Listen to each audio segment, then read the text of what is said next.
todos os professores que estão aí, mestrando, pós-doc, todo mundo, e a gente vai tentar partilhar um pouco do que a gente se preparou. Então, a gente aqui não é necessariamente especialistas naquilo que a gente vai falar, a gente tem sim um professor que sabe mais de pesquisa em educação, que é o professor Leonardo, mas nós, os outros professores, não somos especialistas nesse sentido.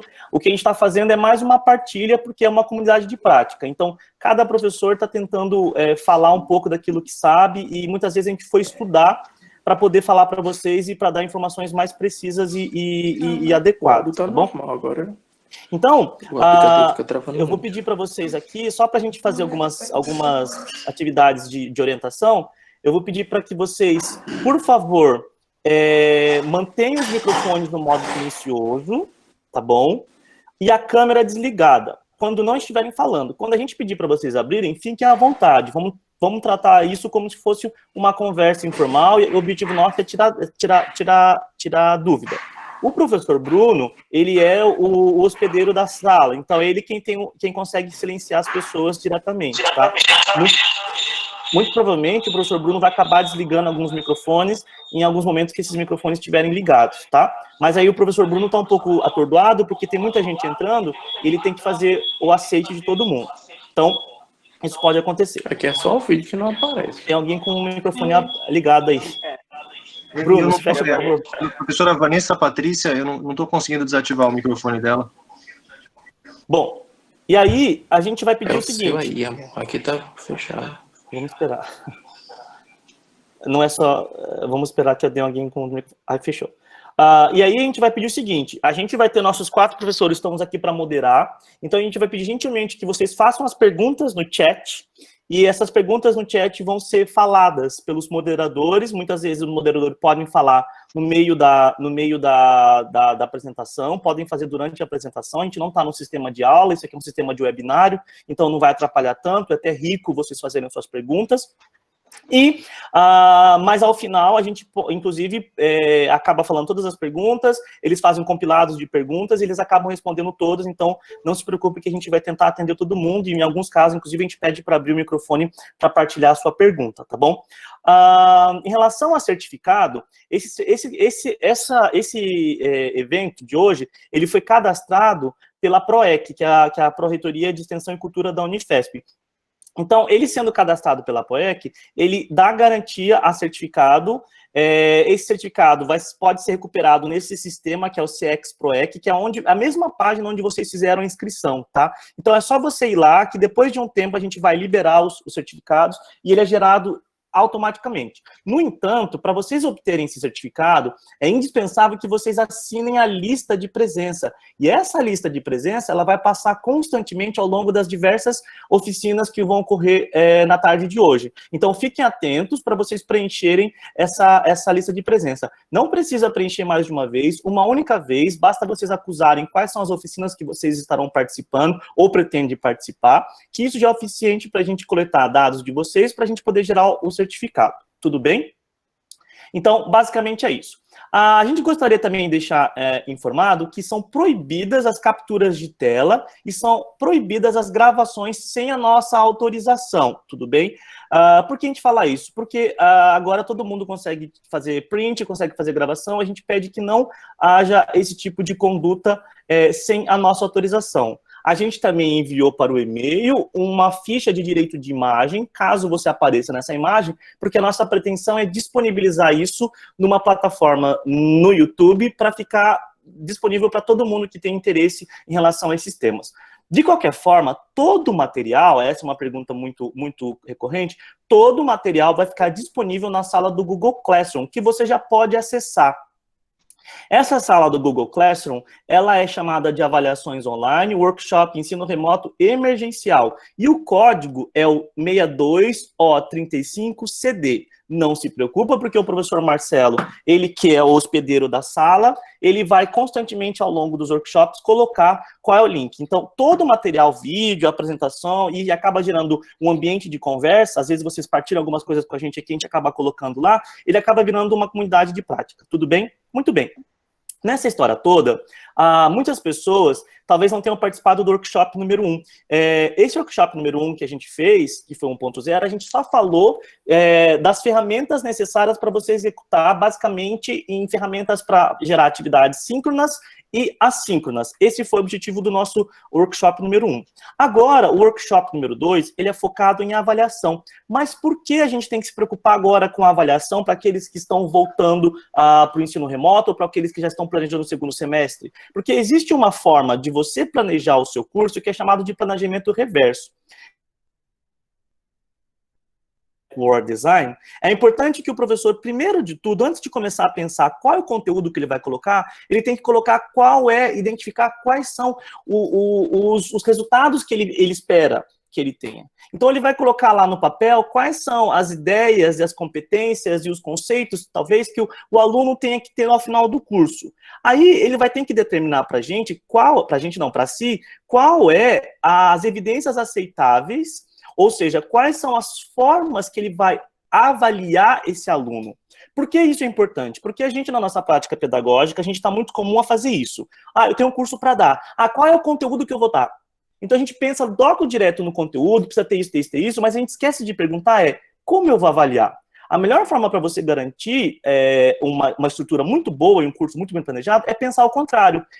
Pensar como que eu vou avaliar, o que eu vou avaliar e o que eu quero ao final desse curso que os alunos saibam.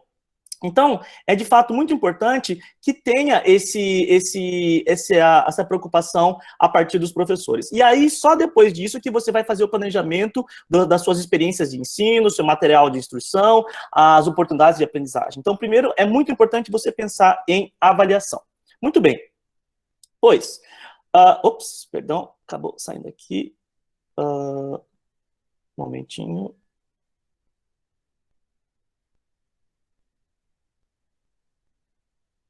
Muito bem. Então, pensando aqui. Okay. Vocês estão vendo a minha apresentação? Estamos sem cabelo. Perfeito, obrigado. Então, aí agora a gente vai entrar no quesito avaliação. O que a gente tem que pensar em avaliação? Muitos professores já fizeram licenciatura, então eles acabam conhecendo essas terminologias, mas muitos não estão familiarizados. Então, para alguns vai ser muito básico as informações que a gente vai passar agora, mas para outros não tem nada de básico. Então, de tal modo que você vai ter que pensar em dois tipos de avaliação. Uma é formativa e a outra é a somativa. Quando você pensa em avaliação formativa, você tem que pensar que sua avaliação, ela vai avaliar continuamente o processo. Então, a parte interessante da avaliação formativa, que é muito rica e é necessária para garantir essa avaliação formativa, é a oferta de feedback constante. O objetivo dessa avaliação formativa é que você seja capaz de corrigir o aluno ou alguma deficiência de aprendizagem enquanto o aluno aprende. Já a avaliação somativa, que é aquela que a gente está mais comum, que é aquela clássica de prova, ela avalia o produto. Então, ela apenas se preocupa em saber se o aluno, ao final do processo, ele atingiu aquilo que a gente tinha como objetivo de aprendizagem, somente ao final. Então, perceba que, do ponto de vista de reparo de danos, a avaliação somativa ela pode ser mais danosa do que a avaliação formativa. Tudo bem. Então, cabe ao professor decidir se vai trabalhar numa avaliação formativa ou numa avaliação somativa. O fato é que todas as universidades, na sua grande maioria, inclusive a Unesco, estão pedindo para a gente tentar não aplicar atividades que são de alto risco para os alunos. Isto é, são provas e outros tipos de avaliações que podem, de alguma forma, gerar danos permanentes para o aluno, ou seja, uma nota muito baixa por conta de uma prova. Então, a grande maioria das instituições estão evitando esse tipo de avaliação, tá? Pois bem, então hoje a gente vai falar agora de um tipo de avaliação que está sendo muito utilizado, que é a avaliação baseada em projeto, que é um método de aprendizagem baseado em projeto, mas uma da avaliação que é a baseada em projeto, ela envolve você pedir os alunos para executarem projetos, mas muitas vezes a gente não sabe como avaliar. E o professor Leonardo e o professor Bruno, eles têm o papel de nos ensinar como que a gente vai construir justamente as rubricas. Para algumas pessoas é muito claro o que são rubricas, mas para outros não é claro e a importância e como fazer rubricas. Depois, eu vou falar para vocês de ferramentas e métodos para avaliações tradicionais, que tem muitas pessoas querendo aplicar e talvez não saibam como utilizar. O professor Marcelo, ele vai ensinar para a gente bonitinho como integrar tanto as rubricas quanto atividades tradicionais ao Google Classroom, que é uma plataforma que todo mundo, a maioria está utilizando, e depois o professor Leonardo e o professor Bruno, eles vão ensinar para a gente sobre o mapa conceitual e como você pode utilizar o mapa conceitual como uma forma avaliativa. Ao final do processo, o nosso professor Luciano, ele vai dar o exemplo do que ele vinha fazendo no seu ambiente presencial, que agora é muito mais fácil de fazer uma transposição para o ambiente remoto, haja vista que ele não fazia uma avaliação clássica, mas sim uma avaliação mais menos de risco, no sentido de prejudicar o aluno, como é uma prova. Tudo bem? Então, agora a gente vai passar para o professor... acho que acabei a apresentação. Eu vou passar para o professor Bruno.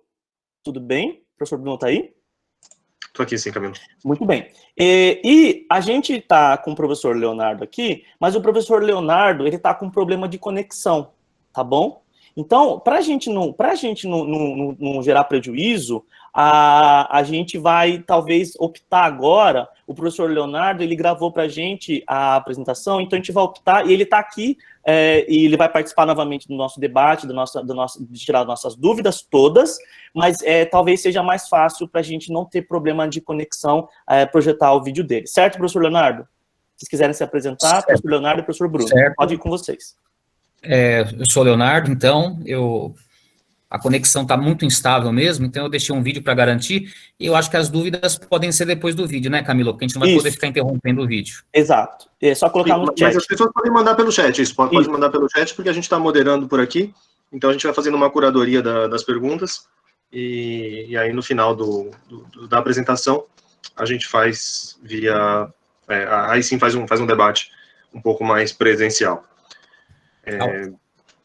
Bom, eu não me apresentei formalmente, mas as pessoas já receberam meus e-mails, então eu sou Bruno, professor do Departamento de Engenharia Química aqui da Unifesp, e por enquanto é só isso. Eu vou compartilhar a apresentação e vocês, por favor, me digam...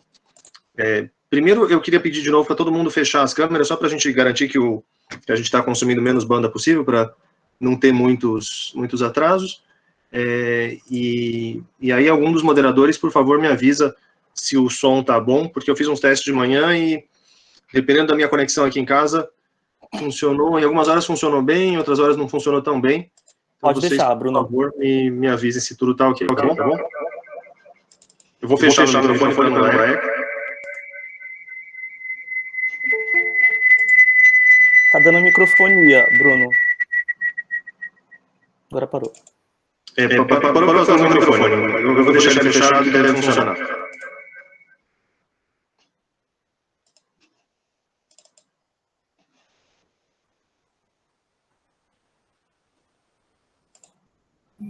Olá a todos. A gente vai fazer agora uma breve apresentação aqui, introdutória sobre a avaliação.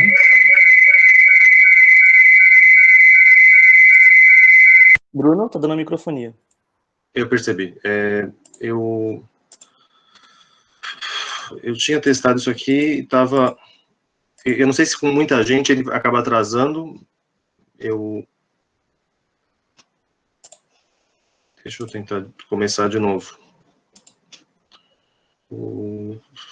A microfonia é só na hora que eu compartilho, na hora que tem o vídeo simultaneamente. Eu já tive esse problema hoje de manhã, tentando garantir que estava tudo bem. E nem sempre estava.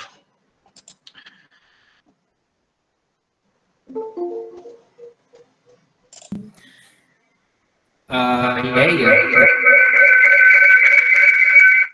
eu não estou conseguindo. Quer que eu tente aqui? Tenta, Marcelo, por favor. Eu só tive sucesso na opção de compartilhar com compartilhar como uma guia, né? Por ser um vídeo, ele dá um pouco de confusão no som. Deixa eu só ter o acesso aqui. É o primeiro, né? Introdução sobre isso. Certo? É esse mesmo.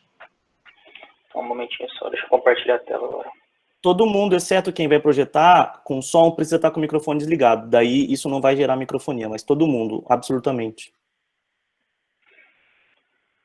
Mas não é só isso, Camilo. Eu sozinho, hoje de manhã, eu às vezes tinha microfonia, eu comigo mesmo. Então, é mais a questão do vídeo que pode ser é mais isso que a professora Cláudia falou agora. São 2 áudios no mesmo computador.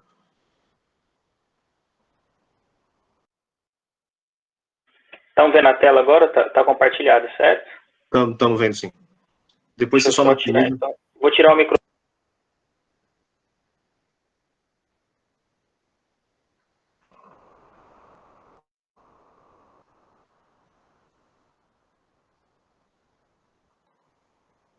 Mas a gente está sem o som, Marcelo.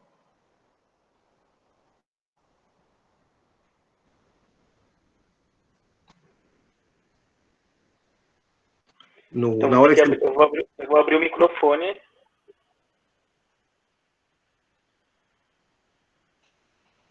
Tem o som agora? Ainda não. Na hora que você compartilha, você tem uma opção que você fala que você quer compartilhar com o som do vídeo. Um momentinho só, problemas técnicos, galera. Perdão, pessoal, eu tinha testado, eu não suporto essas coisas, eu tinha testado 8.000 vezes de manhã, mas... Eu vou compartilhar a tela inteira, então, porque senão, para ver se vai.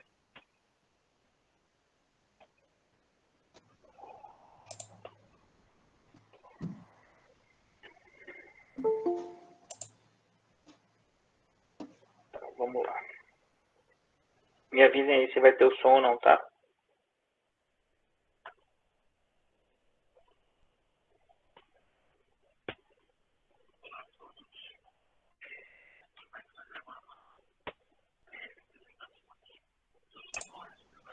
Não, tá muito baixo, não estamos conseguindo, não.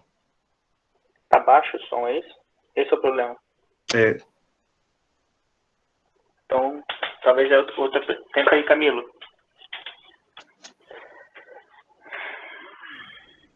Gente, eu posso tentar fazer ao vivo agora e vamos orar pela internet. Eu tô achando que é melhor, não. Então, vamos lá. Começa a rezar aí.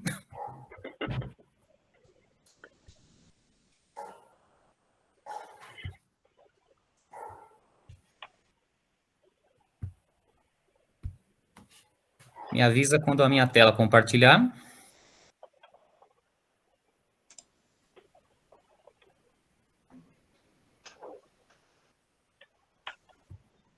Estamos vendo sua tela já. Vamos embora, então. Bom, gente, então eu sou o Leonardo, do grupo, do GADEA. A gente vai fazer uma apresentação sobre... essa aqui é uma apresentação introdutória sobre avaliação, tá? Para a gente tentar mostrar um pouquinho de onde que a gente está falando. Não adianta também a gente só colocar os instrumentos avaliativos e não falar do nosso posicionamento de avaliação. Então, essa frasezinha aqui eu acho que é bem interessante para a gente. Ela reflete muito bem essa nossa situação, o mudar. A pandemia fez a gente mudar. A gente talvez até não quisesse, estivesse estável, mas tivemos que mudar. E isso é um incômodo. A nossa tendência agora é ver como esse incômodo pode gerar alguma coisa positiva, como é que ele pode trazer aprendizado e significado para a gente. Bom, a origem do problema, a gente fez o workshop 1 sobre as ferramentas para o ensino remoto e todos se adaptaram, bem ou mal, todo mundo aqui pegou o Meet, começou a entrar no Meet, começou a entrar no Zoom, começou a mexer com as plataformas. E aí, o que acontece? Vem a avaliação, a gente tem que avaliar esse aprendizado. E vem principalmente na nossa cabeça a problemática da cola. Como é que eu vou dar prova para esse aluno e ele não vai colar? Então, começa. Bom, se você tiver essa cabeça de uma prova tradicional, realmente, Então, fica difícil mesmo. Agora, isso acontece exatamente porque a gente tem uma visão tradicional de ensino. Para a gente, a avaliação, ela é nada mais do que provas individuais e sem consulta. É uma coisa que já está arraigada na gente. Quando a gente pega alguns autores da área de educação, Gautier, por exemplo, ele até dá um nome para isso, são os saberes de tradição pedagógica. Isso está muito arraigado. Quando você fala numa sala que você vai fazer uma avaliação, os alunos simplesmente acham que você vai dar uma prova. Isso que vem na cabeça deles. Então, a gente tem que pensar que não pode ser igual. Não pode ser igual, a gente vai ter que se reinventar enquanto professor. Agora, de onde que a gente está falando, na verdade? A gente está falando da seguinte situação. A gente podia fazer um workshop que a gente só daria as ferramentas para vocês. Ensina a mexer no Classroom, ensina a mexer no Meet, ensina a mexer nos formulários. A gente também poderia fazer um workshop em que a gente só apresentaria teorias de educação para vocês. Quais são as teorias que baseiam a avaliação nos campos de pesquisa da educação. E a nossa visão é que a gente não vai fazer nenhum nem outro. A gente vai fazer, na verdade, uma articulação da teoria e da prática na formação do professor. Então, a gente vai trazer aqui questões pedagógicas, para vocês entenderem onde que a gente está, sobre quais teorias, sobre a luz de quais teorias que a gente está falando, não é a nossa opinião, nós estamos falando com a questão das teorias pedagógicas de avaliação, então isso aí tem que ficar claro, e nós também vamos trazer a questão prática. Não adianta nada a gente só ficar na teoria se a gente não validar isso na prática, na sala de aula nossa. Bom, a pandemia trouxe o que a gente chama de alguns pressupostos pandêmicos, tá? Creio que vocês vão concordar comigo. O primeiro deles é a importância do professor. O professor, toda aquela conversa que a gente ouvia antes, que o professor ia ser substituído, etc e tal, o que acontece? Isso cai por água abaixo. A gente viu que sem o professor, a plataforma não vai sozinha, a plataforma não consegue, não tem um robô para substituir o professor, tem que ter esse fator humano do professor. Você sai de uma situação de incômodo, a gente estava numa situação estável de educação, e estável não quer dizer que ela é boa. A gente foi obrigado a repensar. A questão da internet a gente repensou também, a gente achava que todo mundo no Brasil, que a internet é coisa que atingia todo mundo, mas a gente viu que a internet é uma coisa muito complicada, falo por mim até, é uma coisa muito complicada, e eu falo por mim, e falo, eu tenho um projeto que eu acompanho alunos na escola estadual, por exemplo, metade dos alunos não consegue acessar, porque eles dependem de planos pré-pagos para acessar no celular. A família às vezes não tem mais que um celular, a mãe não pode emprestar para o filho, e ele não consegue baixar vídeo, porque o crédito vai embora, então é complicado. E, principalmente, a gente deu a importância devida à sala de aula presencial. Porque na sala de aula presencial, por mais que agora o Meet faça de colocar a fotinho de todo mundo ao vivo, 250 pessoas na sua tela, o gesto do aluno, a fisionomia do aluno já funcionava como avaliação. Então, já tinha uma noção avaliativa do aluno só de olhar para ele, só de olhar para o gesto da sala, comportamentos, os gestos corporais deles. Então, a gente perdeu isso, e é por isso que fica difícil avaliar agora. Bom, então a gente tem que saber o que significa avaliar a aprendizagem.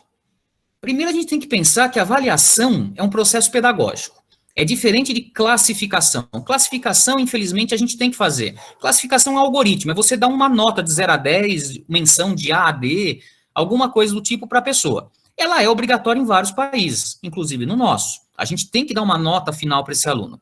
Só que aí a gente tem que pensar que a avaliação, na verdade, ele envolve a aprendizagem, só que ele envolve o professor também. Você olha a aprendizagem do aluno, mas você tem que usar a avaliação para fazer uma autorreflexão.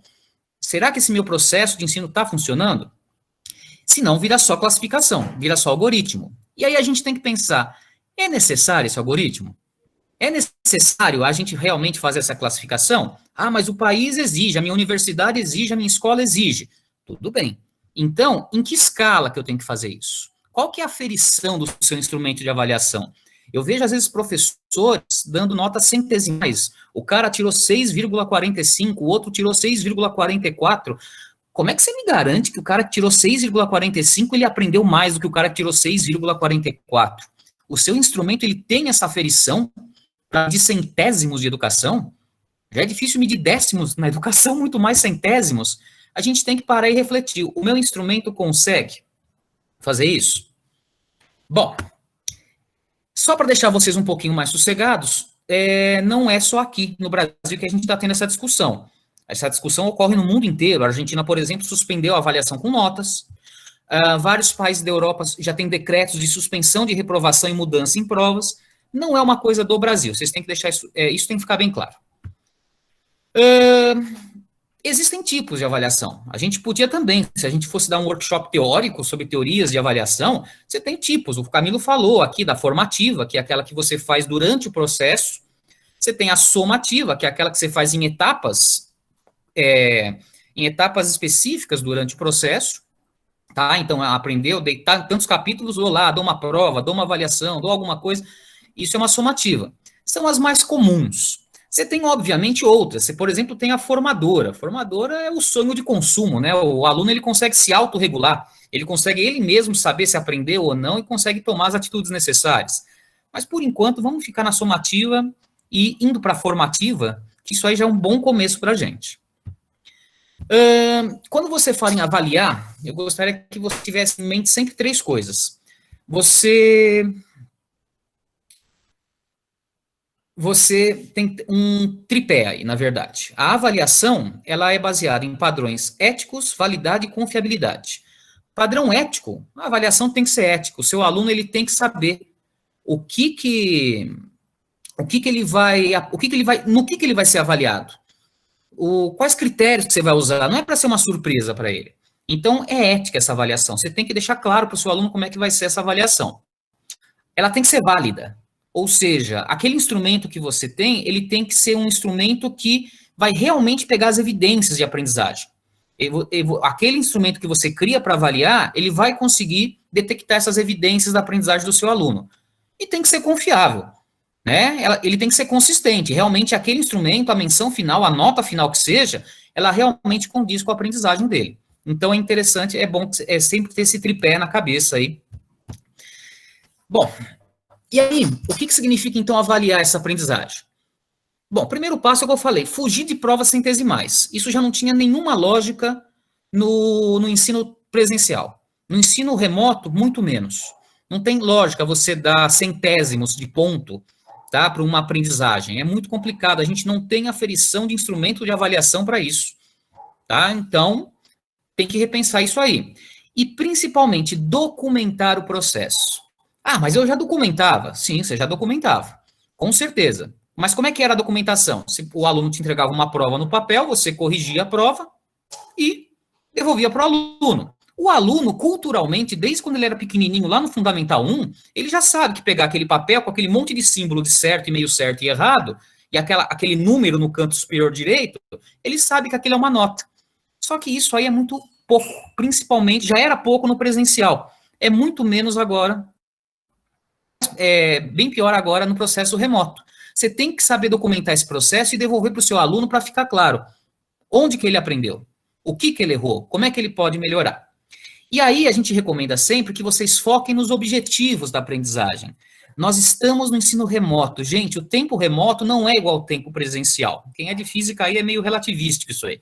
O tempo não é igual. Não é igual porque você estar na frente de um computador não é a mesma coisa que o cara presencial ficar 5 horas assistindo aula direto.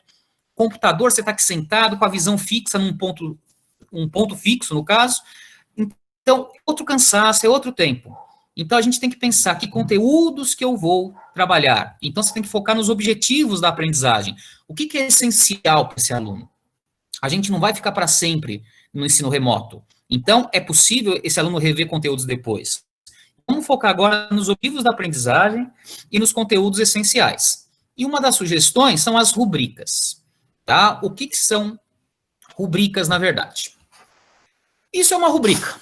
Tá? Peguei aqui no Facebook que me mandaram. Então, aqui você perguntando para o seu cônjuge o que tem para jantar.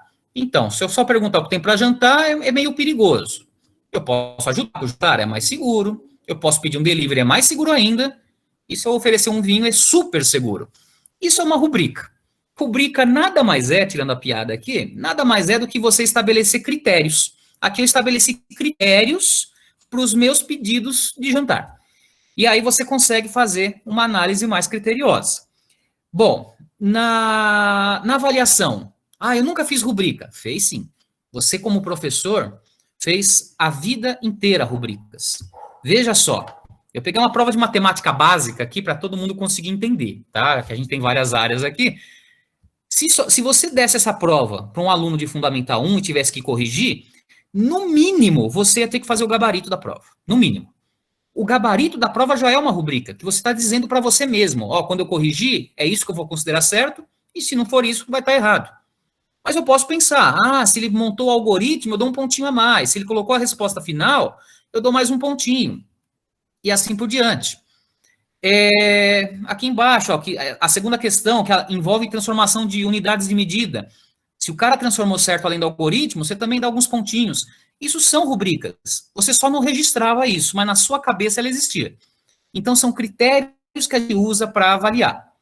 Bom, e como é que a gente faz rubrica normalmente se não for na cabeça? Porque a gente tem que documentar isso. Processo remoto, a gente tem que documentar os nossos critérios. Isso é uma rubrica documentada. Então, eu estabeleci aqui, ó, os níveis deficiente, regular, bom e muito bom, e coloquei aqui critérios, tá? Elementos da minha avaliação. Então, ó, se o cara efetuou as leituras recomendadas, eu classifico deficiente, regular, bom, muito bom. Isso aqui é uma rubrica que a gente chama de rubrica holística, né? Porque ela é geral. Repara que, por exemplo, participou da atividade, eu não digo aqui o que eu considero deficiente, o que eu considero regular, bom ou muito bom. É da minha cabeça ainda, é uma rubrica mais geral. Mas eu posso ter uma rubrica mais complexa, eu posso ter uma rubrica mais bem fundamentada. Por exemplo, aqui, ó, linguagem, vai ser nota de 0 a 1 se os erros gramaticais inviabilizar a compreensão. Vai ser de 2 a 3 se eles inviabilizam a compreensão da maioria das ideias. E assim por diante. Você pode ir montando uma escalinha. E cuidado, gente. Rubrica, quem já estudou rubrica, talvez tenha uma sensação, meus alunos da licenciatura às vezes têm essa sensação, que rubrica é um troço qualitativo, que rubrica não tem nota. Quer dizer que eu vou só falar se é bom, muito bom, etc. E não é. Você pode transformar esses seus critérios em nota, em pontuação. Aqui, por exemplo, tem, ó, 6, 7, 8, 9, 10, você tem. Então, a rubrica pode ser, então, transformada numa escala quantitativa. Aqui, por exemplo, ó, vamos supor que a tua escola diz que a tua prova tem que valer 1,25. Aí você separa aqui, ó, o muito bom vai ser 1,25, o bom vai ser 1, 0,75, meio, você escolhe. Mas repara que eu tenho as menções aqui em cima, ó, insatisfatório, satisfatório, bom, muito bom, você tem. Então, você pode trabalhar com menções. O que eu quero dizer para você, e repare que essa rubrica aqui está muito bem feita, está muito detalhada. Quanto mais detalhe você coloca na sua rubrica, mais claro fica para o seu aluno. O que eu quero dizer para vocês é o seguinte, quando você vai fazer a conversão dessa rubrica para uma escala numérica, se a tua escola, a sua universidade exige uma nota de 0 a 10, o que eu quero dizer é isso aqui, ó. Você não precisa usar todos os números naturais. Você pode usar uma parte. 3, 6, 8 e 10 aqui, por exemplo, que são as 4 menções que eu elegi aqui, ó, ótimo, bom, regular e insuficiente. Não é porque a minha escola exige que a nota seja de 0 a 10 que eu vou ter que colocar 10, 11 coluninhas para cada uma ser um tinho. Não precisa obedecer essa matemática discreta, contínua. Você pode ter uma matemática discreta, que você pode dar pulos aqui nas notas. E se você achar que isso vai dar problema para o aluno, tem várias pesquisas já com rubricas, que se o aluno souber antes da rubrica que você vai usar, isso não gera problema, porque ele já sabe o critério que você vai utilizar. Então, obviamente que isso aqui não é uma rubrica, tá? Porque está em branco, não tem os critérios, mas repara que eu tenho aqui, ó, formulário, vídeo, trabalho, e eu pus, como exemplos, tá? E eu pus aqui uma autoavaliação. Autoavaliação é algo para se pensar também no ensino remoto. Por quê? Porque autoavaliação é muito importante para você, como professor, avaliar o processo, mas é importante para o aluno começar aquela função autorreguladora dele, se olhar e começar a refletir na aprendizagem dele. Cuidado, que eu sei, a gente não está vendo, eu não estou vendo a cara de vocês, tá? Que eu estou compartilhando tela, mas autoavaliação eu tenho certeza que o pessoal já até franziu a testa. Porque o pessoal tem uma ideia que autoavaliação é como se fosse autonotação. E é diferente isso. Autonotação é quando você pede para o aluno, ó, se dá uma nota aí. Você fala, de acordo com o que você aprendeu, se dá uma nota aí de 0 a 10. Isso não dá certo. O aluno não tem critério nenhum. O aluno não sabe nem por onde começar. Ele vai dar uma nota que vem na cabeça dele. Normalmente o cara não dá 10, para não ficar na cara, normalmente o cara não dá nota baixa, ele fica lá no meio, 7, 8. E isso aí não adianta mesmo, isso não é autoavaliação. Autoavaliação é fazer aquelas rubricas todas que eu falei agora e dar para o seu aluno responder. Então, por exemplo, o aluno responde isso aqui, ó, criatividade e uso de recursos. Ele vai ler isso aqui e ele vai responder segundo o trabalho que ele fez. O meu trabalho apresentado foi muito criativo, atraiu a atenção de todos. Ele vai, através das rubricas, fazer a autoavaliação dele. Isso é importante. Então, e outra história. Eu trouxe aqui alguns artigos nacionais e internacionais. Muita gente pesquisa essa história da autoavaliação. E quando você compara a autoavaliação com a avaliação feita pelo professor, em 90% dos casos, e essa porcentagem não sou eu que estou falando, tem vários artigos aqui, tem alguns exemplos, em 90% dos casos, você tem o professor avaliando o aluno melhor do que a autoavaliação. Ou seja, o estudante se dá uma nota menor do que a do próprio professor.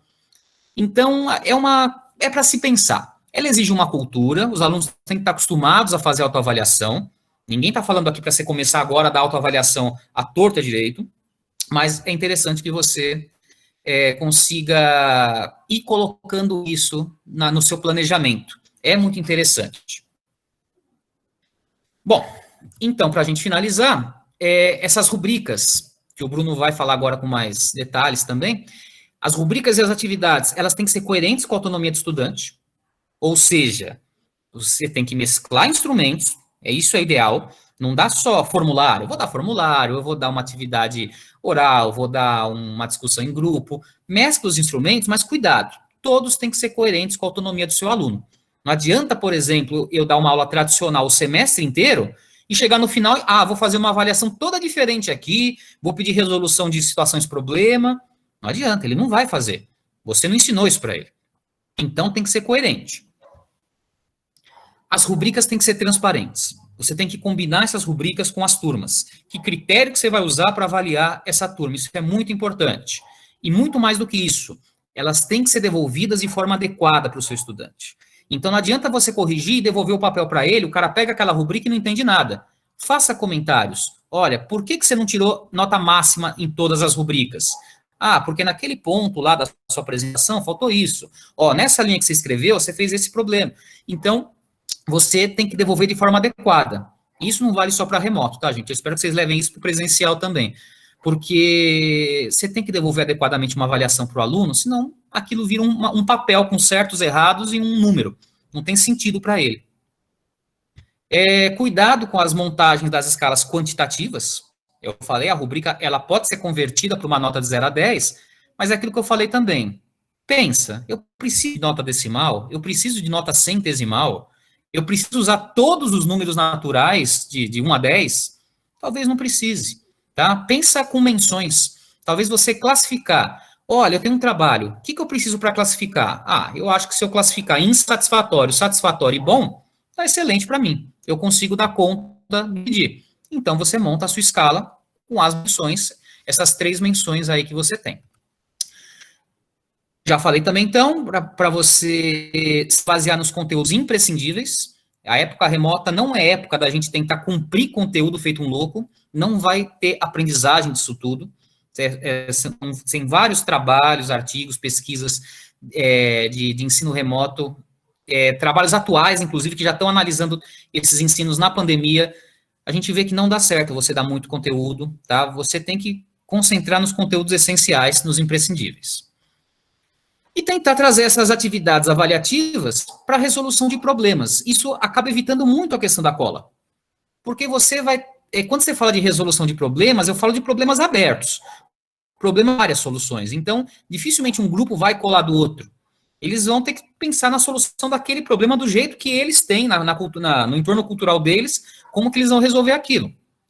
E aí, você pode pensar que isso pode ser apresentado de várias formas para você. Não precisa ser um texto escrito. Pode ser também, mas pode ser vídeo, pode ser podcasts, pode ser apresentações orais. Você pode analisar chats de fóruns.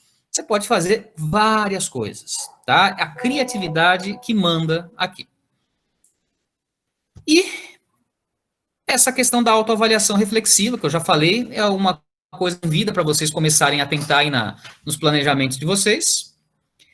E a importância do grupo, gente? O grupo já era importante quando a gente estava no presencial. Você tem vários autores, desde o Vygotsky, lá em 1900, no começo do século XX, que vai falar da importância do grupo na aprendizagem, daquele parceiro mais capaz que acaba mobilizando os outros e gera pesado neles. Então, é importante. A gente consegue fazer atividades em grupo. Não é a mesma coisa, obviamente, mas a gente consegue pedir para eles abrirem Google Meets com grupinhos menores de 3, 4 pessoas e discutirem entre eles. É possível, o Zoom tem salas para você fazer atividades em grupo, então a gente pode pensar bastante nisso, tá bom? Então, isso aqui é um começo, tá? É um começo mesmo, só para a gente mostrar de onde que a gente vai falar, e na sequência o Bruno vai falar um pouquinho mais aí sobre a questão das rubricas aí. Léo, só para encerrar sua participação, a gente teve uma pergunta muito boa da professora Giana, desculpa a pronúncia. A questão que ela levantou é em relação a como fazer isso, como usar as rubricas numa turma grande, uma turma, por exemplo, de 80 a 100 alunos. Bom, você tem duas respostas, tá? Tem a resposta fácil e a difícil. A difícil é você colocar essas rubricas individualmente. Cada um entrega um trabalho para você e você faz individualmente essas rubricas. O que a gente sempre recomenda, a gente está em ensino remoto aqui na Unifesp, eu estou desde março em ensino remoto, com turmas de pós-graduação. A minha turma de pós, ela é grande, tá? A gente faz, por exemplo, atividades em grupo. Ah, mas aí no grupo eu não consigo saber se todo o grupo participou, etc. A gente pede, por exemplo, eles gravarem no Google Meet. A gravação do Google Meet eles enviam. E aí, se a gente tiver alguma dúvida, a gente pode olhar. Mas a professora parece que ela quer se colocar aí, que eu acho que não é bem essa a pergunta. Eu acho que eu não respondi exatamente a pergunta dela, então. Pode falar, professora Giana. A gente aproveita que o professor Léo está aqui, abre o seu microfone, por gentileza, e já faz o seu questionamento. Boa tarde. Nossa, professor Leonardo, eu fiquei encantada com a sua palestra. Eu gostaria de dar parabéns ao grupo, porque foi extraordinária, e eu acho que essa palestra deveria ser aberta para a maioria dos professores que estão vivendo essa pandemia e tendo que se reinventar, né? Então, meus parabéns, foi maravilhoso o que você colocou. Eu sou professora da Unifesp, da Genética, do Departamento de Morfologia do Campo São Paulo. Eu dou aula para a turma de Enfermagem e Medicina, que são turmas muito numerosas. E agora vamos retomar o calendário no dia 6, e na turma da enfermagem eu já faço meio que um trabalho de metodologia ativa, divido a turma em 13 grupos.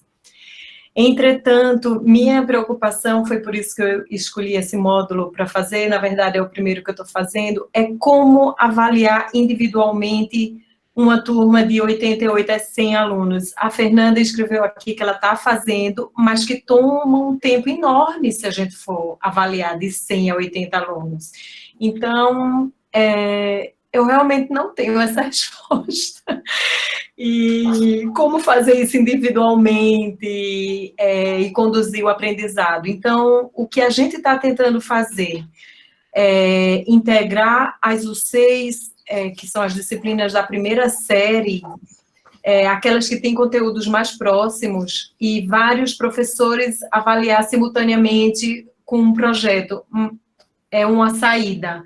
Sim. Mas eu realmente, individualmente, eu não sei. Então, a minha pergunta era essa mesmo, o Camilo acertou, o Bruno também, mas eu ainda fico confusa, eu não sei, não tenho uma resposta adequada para esta situação. Então, professora, assim, avaliar 80 alunos no presencial ou no remoto vai demorar muito. Infelizmente não tem um milagre, não dá. O que a gente tem são formas de ajudar. Por exemplo, o professor Marcelo vai falar, por exemplo, de uma ferramenta que o Google Classroom tem para construir rubricas. É uma ferramenta muito simples, muito intuitiva, e para você fazer a correção depois, ela é muito fácil também, que você só vai clicando nas rubricas, você lê o trabalho do aluno, por exemplo, e só vai clicando na rubrica dele. Ah, aqui é bom, aqui é muito bom, aqui é isso. Isso economiza um tempão. Que a gente fazia isso na mão, demorava muito.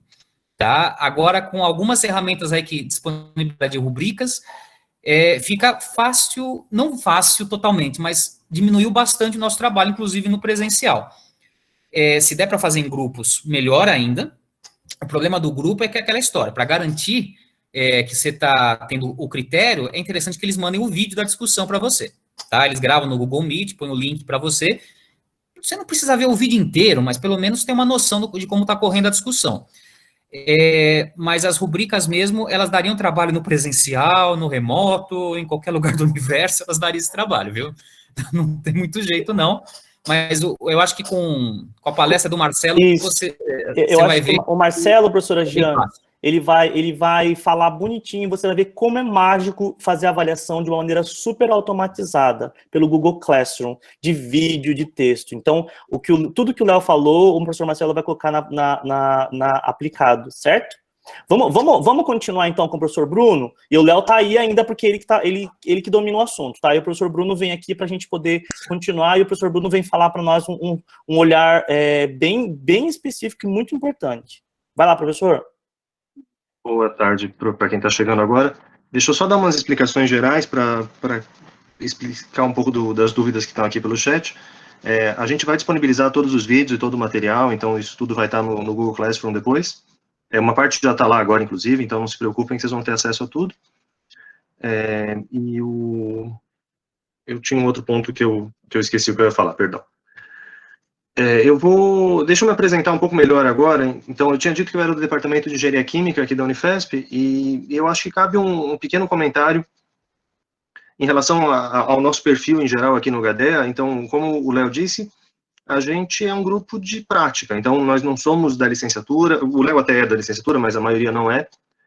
Nós somos professores e nós temos um interesse pela área, mas a gente não é extremamente teórico, então certamente tem gente aqui que conhece mais sobre os assuntos que a gente, e a gente tem um certo viés para o lado de ciências duras, porque eu sou engenheiro, nós temos um físico, nós temos biólogos, então o nosso perfil acaba tendendo um pouco mais para esse lado.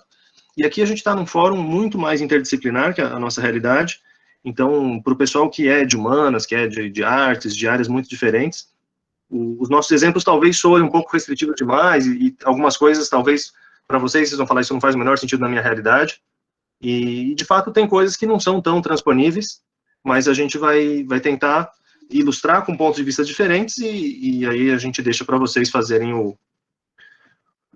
o aproveitamento na medida do possível, né?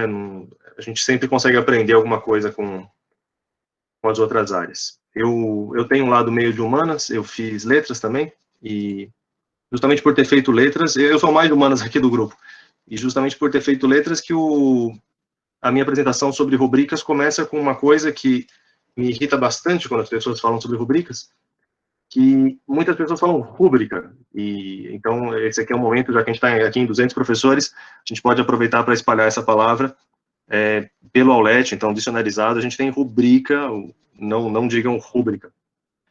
Tirando essa brincadeira, passando um pouco mais de assuntos um pouco mais sérios,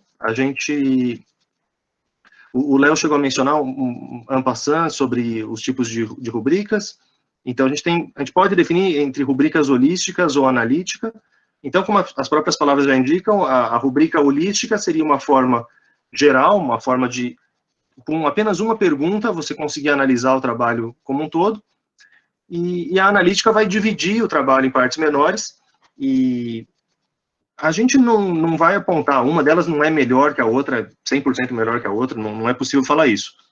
Mas, em geral, é mais recomendável você fazer uma rubrica analítica, ou seja, você quebrar o seu problema em partes menores, e dessa forma você consegue fazer uma avaliação que seja mais transparente, seja mais padronizada, e não uma única pergunta se o aluno foi satisfatório ou não, porque aí é muita coisa para avaliar ao mesmo tempo e a gente tem dificuldades. Os exemplos que eu vou dar aqui nessa apresentação, como eu falei, são de ciências exatas, então a gente acaba pagando um preço pela nossa formação, mas eu tenho certeza que alguns tipos de conselhos são úteis para todas as áreas. O Léo já tinha mencionado que a gente nas exatas tem muito costume de fazer um gabarito, né? Então, de fazer a nossa própria resolução e dar uma pontuação para cada avanço, para cada ponto que o aluno chegou. E isso não é exatamente uma rubrica, mas é um começo, né? Pelo menos é uma formalização de que tipo de nota você vai dar para que tipo de conquista. E se a professora que fez uma pergunta agora sobre o número grande de alunos me permite um comentário a respeito, eu acho que quando a gente tem uma rubrica, a gente consegue ter por a gente ter um balizador, a gente ter uma coisa mais formal, a rubrica, inclusive, ajuda a corrigir mais rápido quando você tem uma quantidade muito grande de trabalho, mesmo que sejam trabalhos individuais, você consegue saber já o que olhar em cada um dos trabalhos. Então, eu acho que até ao contrário, em turmas grandes, a gente ganha tempo com rubricas, e, lógico, a interação com os alunos é difícil, mas as rubricas podem ser úteis nesse sentido. Para o pessoal mais velha guarda, que gosta de fazer uma prova mais tradicional e tudo mais, fica aqui um comentário, obviamente, nesses tempos que a gente está vivendo, isso às vezes não é tão possível, mas esse é um conselho que me deram uma vez e que eu acho que é muito pertinente, que é o de divulgar esse gabarito. Então, não simplesmente você fazer o seu gabarito para si mesmo, mas envie o gabarito de anos anteriores, compartilhe essas provas anteriores e compartilhe os seus gabaritos anteriores com os alunos, porque os alunos, de algum modo, vão acabar tirando foto da sua prova, tirando foto do seu gabarito. Então, muitas vezes é mais fácil a gente legalizar esse acesso e dar uma qualidade boa. Enfim, esse aqui é um parênteses, não é o nosso foco, mas, aproveitando que a gente está numa audiência ampla, é bom compartilhar essas ideias. Voltando um pouco mais especificamente para as rubricas, a gente pode pensar que criar uma rubrica é preencher uma tabela. Então, a gente precisa escrever alguma coisa em cada uma das células dessa tabela, e Vocês estão me ouvindo? Uhum. Tá, eu ouvi um barulhinho aqui de desconexão. Então, preencher essa tabela, a técnica que a literatura recomenda de como criar a sua própria rubrica é começar pelos resultados de aprendizagem. Então, começar pelo que vai estar aqui na vertical, quais são os critérios que você quer avaliar.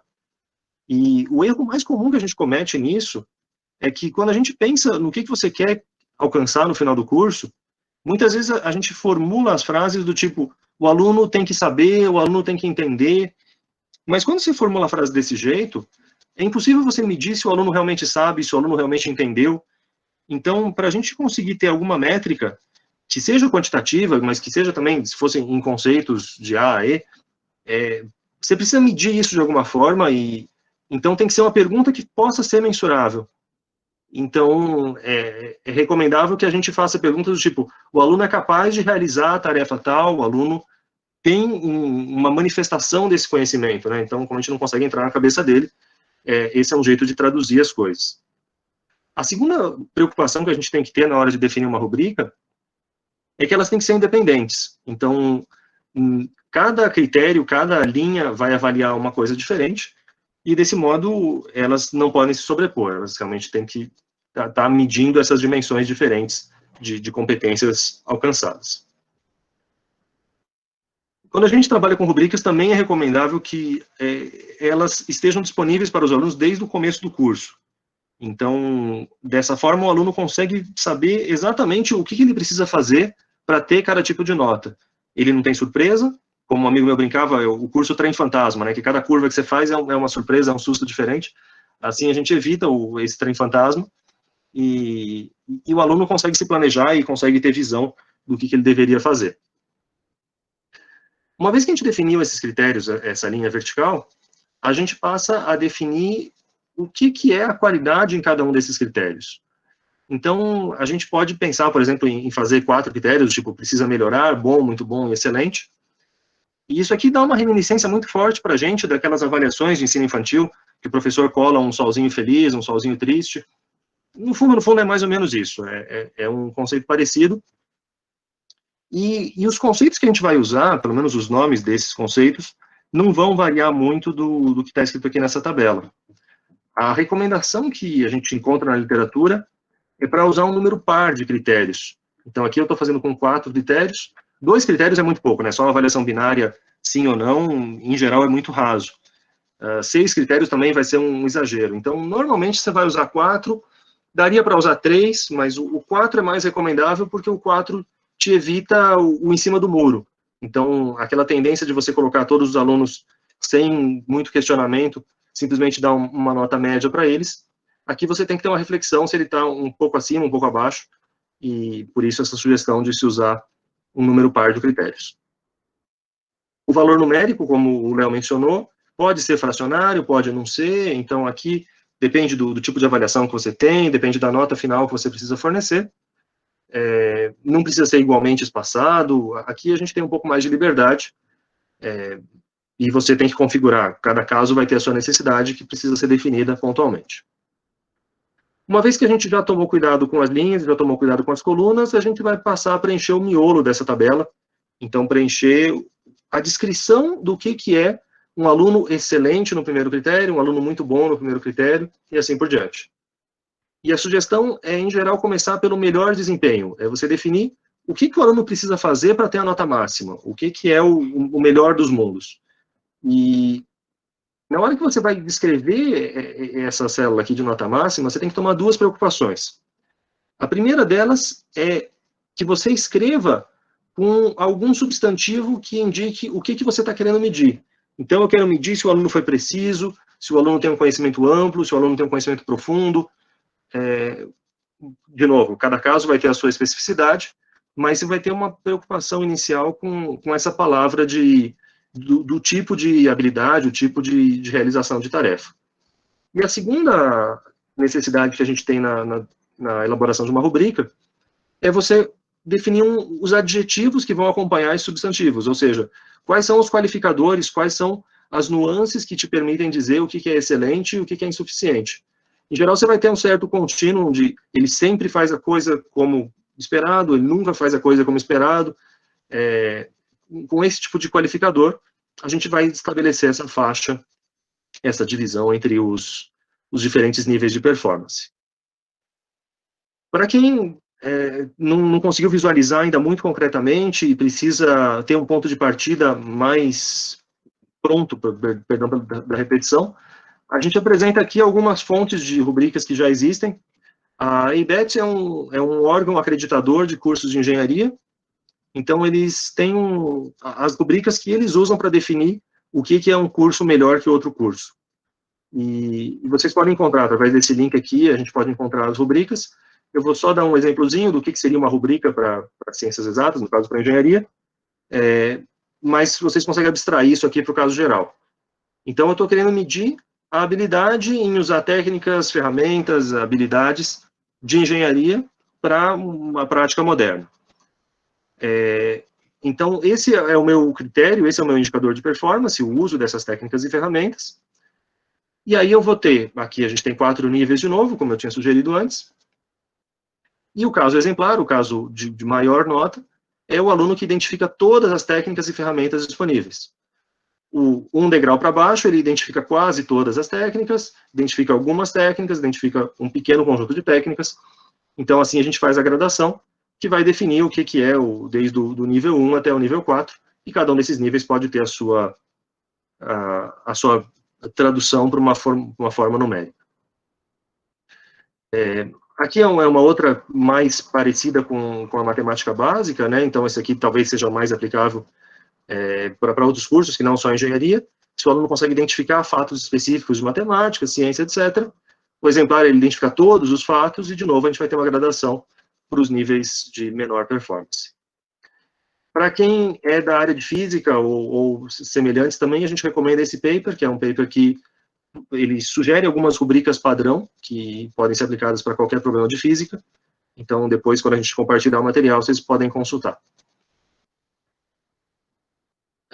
Para deixar ainda mais concreto, eu vou fazer um exemplozinho bastante...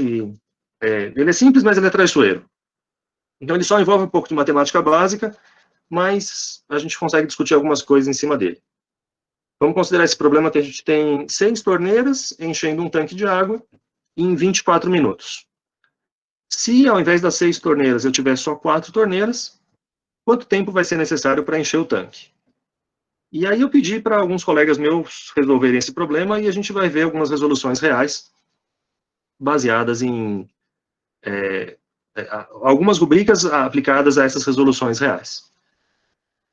Uma das rubricas que a gente pode aplicar nessa situação é uma retirada da ABET, de conversão de uma situação do mundo real. Então, você tem essa descrição do mundo real de um tanque enchendo. A gente precisa converter isso em um modelo matemático para conseguir fazer as contas. E, segundo eles, o que seria exemplar é um aluno que entende os trade-offs, entende as vantagens e desvantagens entre vários tipos de modelo, e aí você tem de novo a gradação, entende adequado, entende básico, ou entende o modelo proposto é simplesmente inapropriado. Essa aqui é uma segunda rubrica, então o aluno é capaz de formular o problema e identificar as variáveis-chave desse problema. De novo, você vai ter ou identifica todas as variáveis, ou não identifica em níveis menores. E essa última rubrica, eu ainda vou mostrar esse recurso, esse RubyStar, uma quantificação dos erros matemáticos. Então, 90% a 100% dos passos não tem nenhum erro, e aí você tem uma gradação dos passos com porcentagens menores de erros. Maiores de erros, perdão. Bom, olhando aqui concretamente para uma primeira resolução. Esse suposto aluno escreveu que, então, 6 torneiras enchem o tanque em 24 minutos, e aí o aluno esboçou uma regra de 3, 6 torneiras em 24 minutos, 4 torneiras em X, ou seja, 4 torneiras vão encher o tanque em 16 minutos. O que parece bom quando a gente olha a conta, né, 4 vezes 24 dá 96 mesmo, dividido por 6 dá 16, mas não faz o menor sentido você ter menos tempo para encher o tanque se você tem menos torneiras. Você fechou 2 torneiras e o tanque vai encher mais rápido. Então, tem alguma coisa errada aqui nessa solução. Mas a conta que foi feita está certa, os passos matemáticos estão certos. Por isso que é interessante na rubrica a gente ter os diferentes critérios estarem indicando coisas independentes. Então, o modelo proposto pelo aluno é inapropriado, porque essa proporcionalidade que o aluno propôs aqui não é verdade. Mas os erros matemáticos são inexistentes. Então, nesse ponto de erros matemáticos, o aluno teria nota máxima.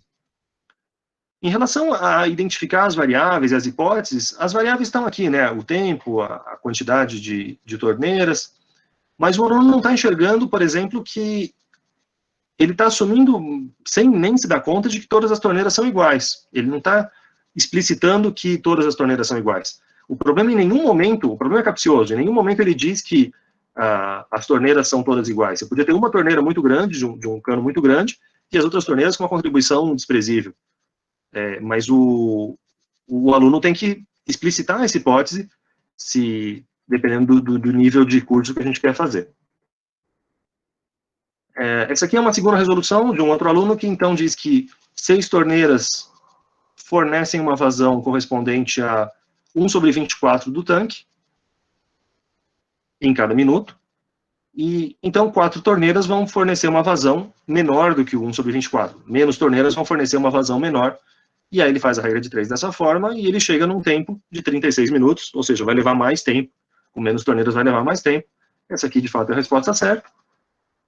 Mas quando a gente olha pelas rubricas, ela não é tão diferente da rubrica anterior, porque, de novo, ele não tem nenhum erro matemático, de novo, não tem a formulação explícita do que seria essa hipótese de que todas as torneiras são iguais, e nessa rubrica de conversão da situação real para o modelo, o aluno também não marca nota máxima, mas porque o que eu estou pedindo como nota máxima é o aluno comparar vários modelos e ver as diferenças e vantagens entre eles. E nessa questão, você não tem como, não tem múltiplos modelos e não tem essa discussão. Aqui é para a gente questionar se a nossa rubrica está alinhada com as perguntas e com as avaliações que a gente está fazendo.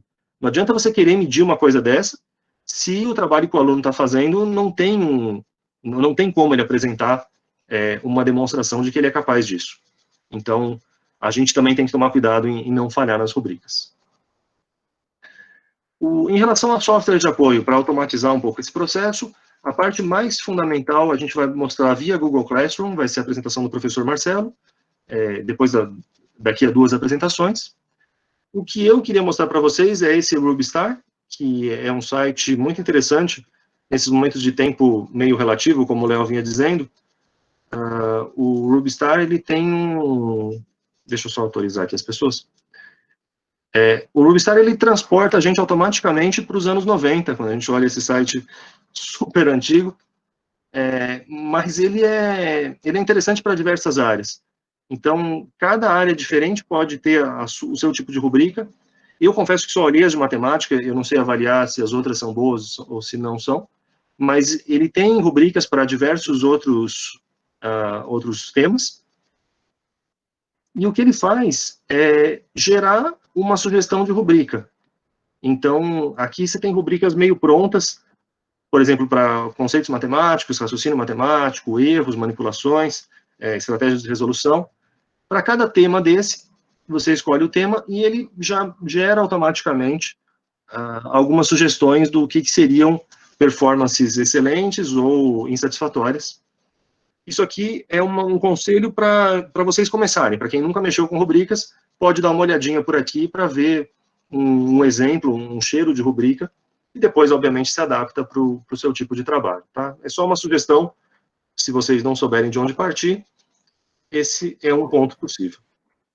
E, bom, o que eu queria falar nesse momento era só isso, essa apresentação vai estar disponível para vocês.